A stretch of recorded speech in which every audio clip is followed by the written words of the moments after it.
Good morning, student.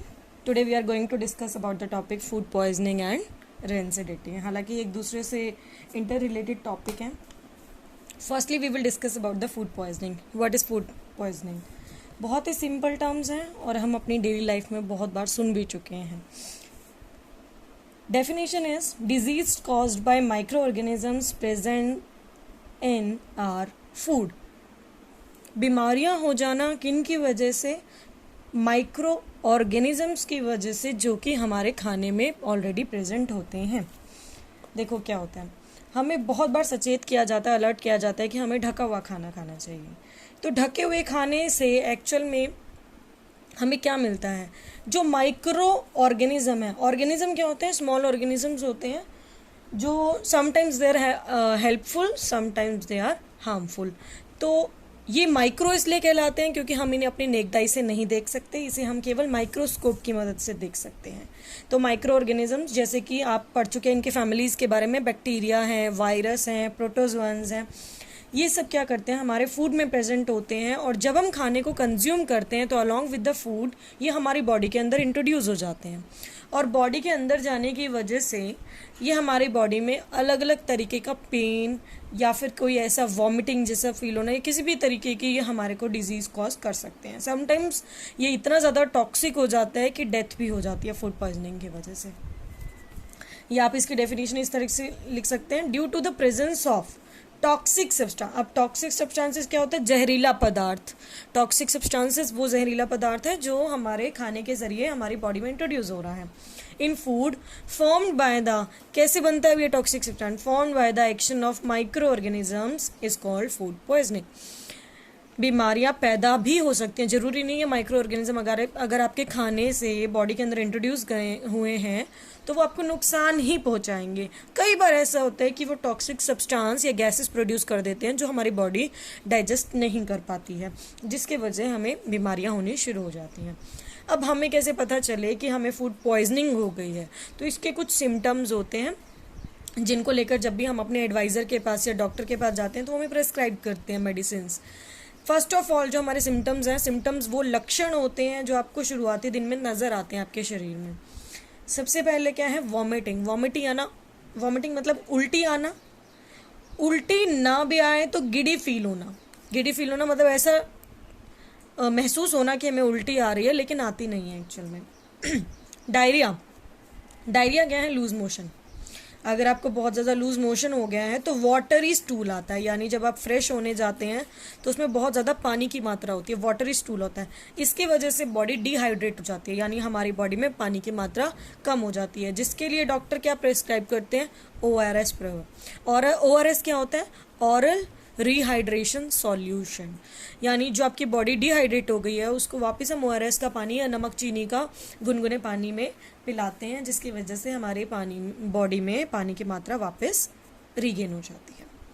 Third जो आपको symptoms, जो मोस्ट कॉमन सिम्टम्स है वो महसूस होगा पेन इन स्टमक और एब्डोमेन. एब्डोमिनल कैविटी पेट को ही कहते हैं.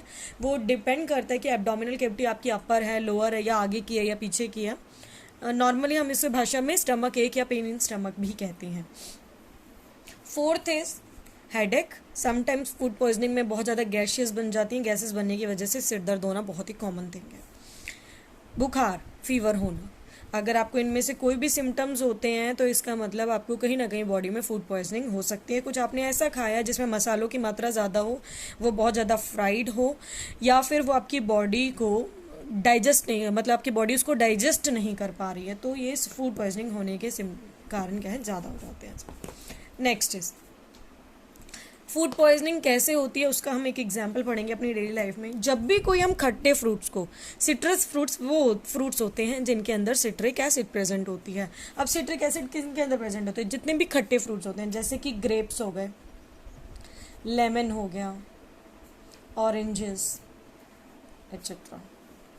तो ये ऐसे सिट्रस फ्रूट कहलाते हैं जिनमें सिट्रिक एसिड प्रेजेंट होता है, खटास प्रेजेंट होती है, जो हमारी इम्यूनिटी को बढ़ाती है. अब आज के केस में आप क्या पढ़ रहे हैं? कोरोना के बारे में पढ़ रहे हैं.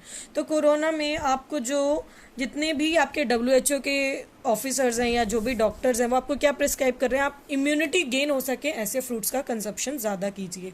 तो इम्यूनिटी हमारे बढ़ाने वाले फूड क्या है, एक तो सबसे बड़ा होल फूड हमारा मिल्क हो गया, स्पिनच हो गई, और वहीं पर हम सिट्रस फ्रूट्स के बारे में पढ़ते हैं जो खट्टे फ्रूट होते हैं जो हमारी इम्यूनिटी को विटामिन सी प्रोवाइड करके एक स्ट्रेंथ देते हैं। अपने टॉपिक पे वापस आते हैं। सिट्रस फ्रूट्स, पिकल्स जिसे हम अचार कहते हैं, कर्ड यानी जिसे हम दही कहते हैं।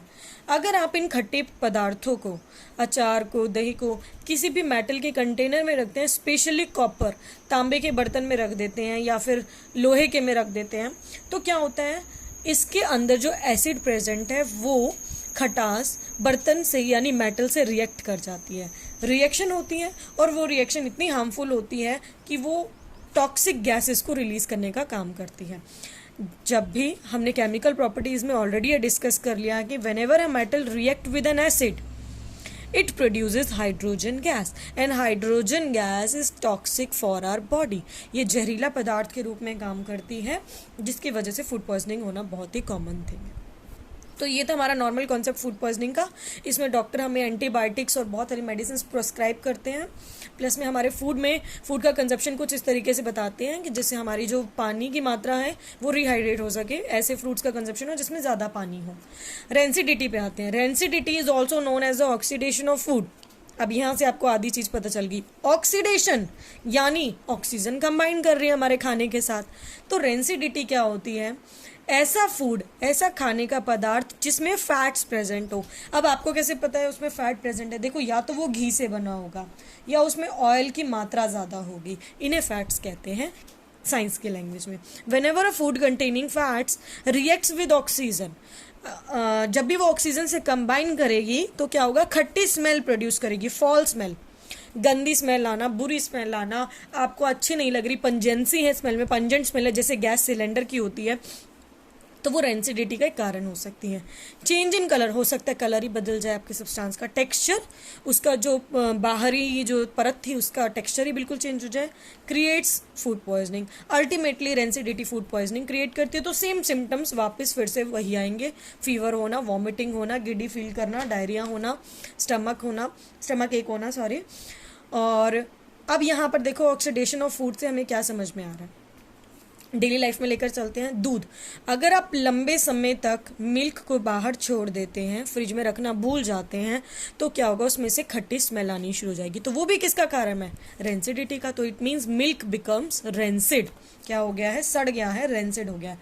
गुथा हुआ आटा, गुथे हुए आटे को आप लंबे समय तक छोड़ देते हैं तो वो भी खट्टी स्मेल प्रोड्यूस करता है। या आपने कोई घी तेल में कोई सब्जी बनाई हुई है, वो लंबे समय से आप बाहर रख गए हैं, फ्रिज में रखना भूल गए हैं, उनमें खट्टी स्मेल आ गई, तो वो भी क्या है, रेंसिडिटी ही है। टू अवॉइड, अब आप कैसे रेंसिडिटी को अवॉइड कर सकते हैं। आप नहीं चाहते आपका फूड रेंसिड हो, खराब हो, क्योंकि वो अल्टीमेटली फूड पॉइजनिंग उसका कारण बन जाएगा। तो अवॉइड करने के लिए सबसे पहला काम, रेफ्रिजरेट योर फूड। अगर आप कोई प्रिजर्वेटिव फूड का इस्तेमाल कर रहे हैं, अगर प्रिजर्वेटिव देखो पैकेट फूड होते हैं, जैसे मिल्क पैकेट हो गया या बटर हो गया, जैम बॉटल्स हो गई, सॉसेज हो गई, तो इसके लिए आप उनको रेफ्रिजरेट करें, फ्रिज में रखें। व्हीट डो मतलब गुथा हुआ आटा, मिल्क, इनको आप फ्रिज में रखें उबालने के बाद। वैसे भी हम पॉस्चराइज्ड मिल्क यूज़ करते हैं, तो उसको उबालने के बाद ठंडा करना एक कॉमन प्रोसेस है। Second, air tight container. अब देखो हम बिस्किट्स, नमकीन को अगर लंबे समय तक खुला छोड़ दें तो हवा से या ऑक्सीजन के कांटेक्ट में आने की वजह से वो सिल जाते हैं, नमी पकड़ लेते हैं। तो उस नमी को रोकने के लिए हम उसे एयर टाइट कंटेनर्स में पैक करते हैं। कुछ हमारे घर में इस तरीके से कंटेनर होते हैं जिसमें से हवा अंदर पास नहीं हो पाती है, वैक्यूम क्रिएट कर लेते हैं, जिसकी वजह से वो कभी सड़ते नहीं हैं या सिलते नहीं हैं।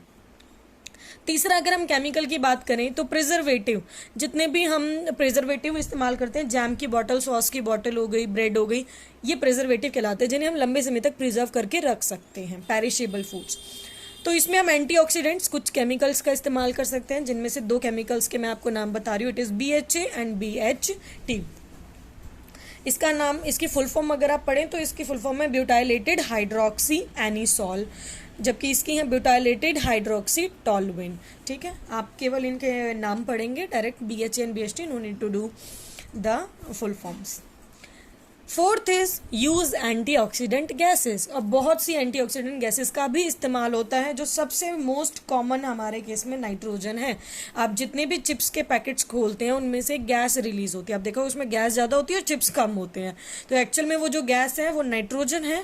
और नाइट्रोजन गैस का काम क्या होता है? टू प्रिवेंट मतलब रोकना, किसे?